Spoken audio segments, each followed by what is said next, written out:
Welcome to the Rim Break Rodeo. We hope this video helps. You begin by creating a workspace and immediately make an inbox page for capture. This sets the flow.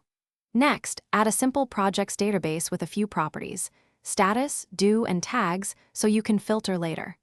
Once done, choose a default template for quick entries and invite 1 or 2 collaborators if needed. Shared editing prevents duplicate notes. Make sure to pin your main pages in the sidebar for fast access. Now you build actionable structure. Create a projects database and a notes database, then set properties like status, priority, and due date so you can sort and filter effectively.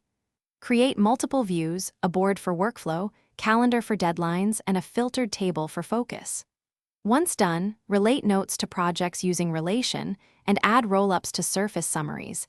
This reduces hunting for context. Make sure to use templates to speed repeated entries and maintain consistency. Finish by automating routine work. Create page templates for meeting notes and tasks, add reminders for time-sensitive items, and use synced blocks for repeating content across pages. Then tidy with consistent tags, saved filters, and an archive page for completed items so your workspace stays lean. Once done, set a weekly review reminder to prune and reorganize. If something breaks, clear the app cache, re-establish broken relations, and confirm permissions. That usually restores missing content quickly. Thanks for watching. Consider subscribing if we helped you.